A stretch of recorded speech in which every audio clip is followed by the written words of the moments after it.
Hi, welcome to Forex in 4. I'm Mike Conlon for FXEDU, and in the next 4 minutes, I'm going to show you the highlights of where the action is in today's Forex market. So let's get started. Good morning. Today is Wednesday, November 17th, 2010. This morning I'm talking about dual mandate confusion, and that's a topic you're going to hear about in the news coming up as those in Congress start to debate whether or not the Fed's current mandate is something that's viable. Now, right now the Fed's mandate is to ensure price stability and to encourage low unemployment.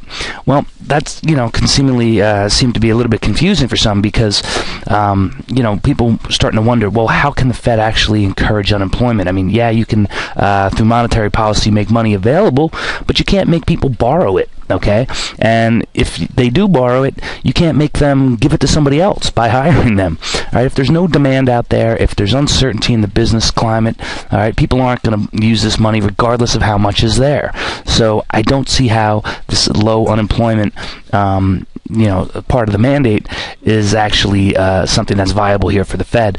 And that may have been part of the reason behind quantitative easing too, because we have such high unemployment, and the Fed knows that maybe there's going to be a problem with fiscal policy, that we've got these politicians in Washington who can't work together, who have just diametrically opposed views about what it takes to get the economy moving, and we're going to be in for a little bit of stagnation here going forward. So, that's kind of what we're looking at here in the U.S. But getting back to the price stability thing, well, we had CPI data came out this morning, and it came in slightly less than expected across the board. We showed a monthly increase of 0.2% versus an expected rise of 0.3%. So at this point in time, it looks like the more recent higher commodities prices haven't translated over to inflation throughout the economy just yet. So we're going to have to see what happens. Now, I'm just taking a quick peek here. We're looking at pound versus dollar.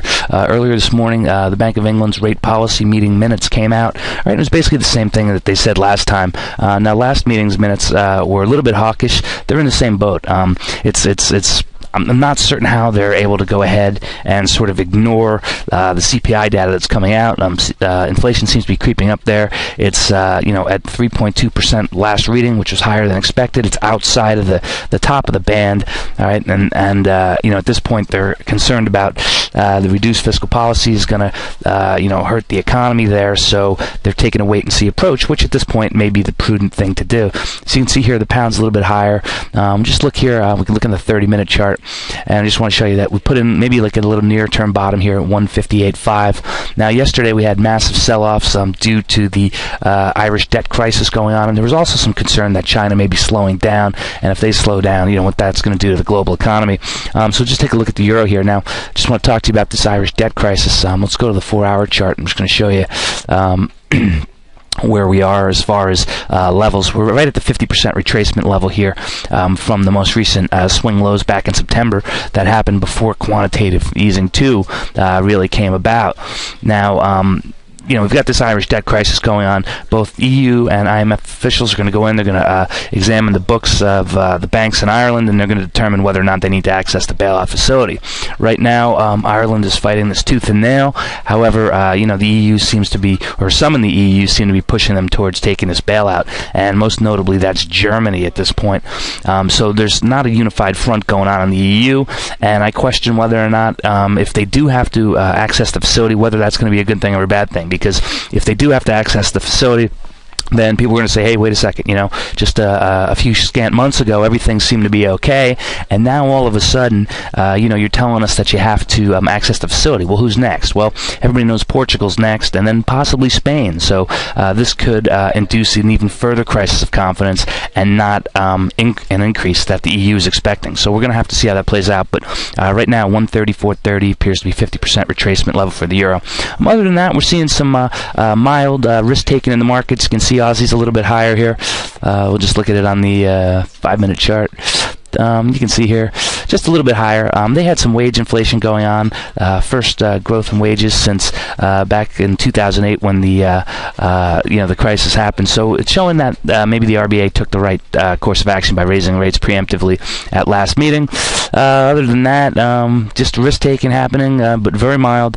All right, we've got a little bit of dollar weakness, and also have some Japanese yen weakness here as well. So that's kind of what we're looking at today. Not a whole lot of stuff going on, all right. But we're really going to have to wait and see what happens with this Irish debt crisis. That right now is the elephant in the room, so to speak.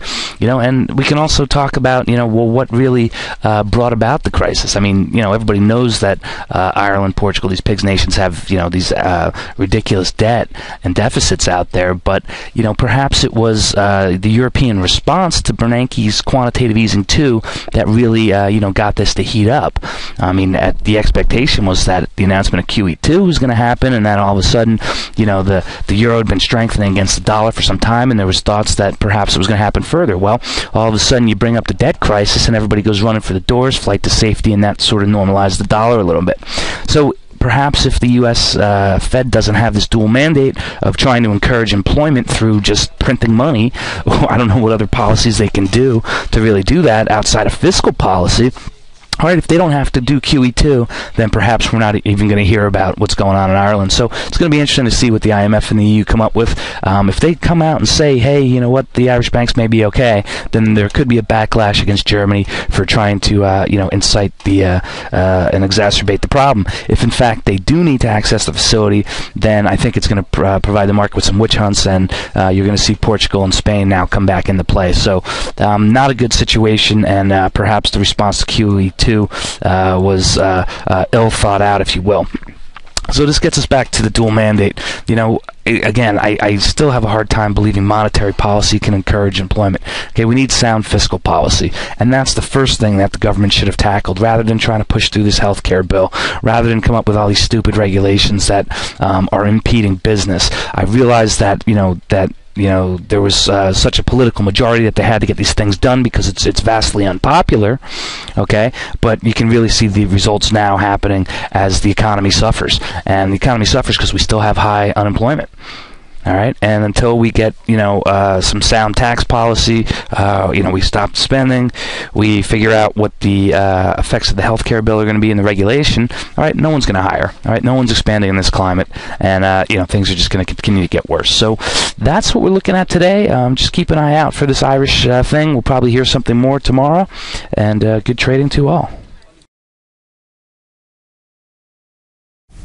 As always, be sure to check out the written blog at www.fxedu.com to get complete coverage of today's Forex market.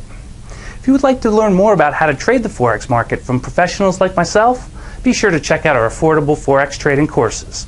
And if you're already a seasoned professional or aspire to be one, ask us how we can help you achieve your Forex goals.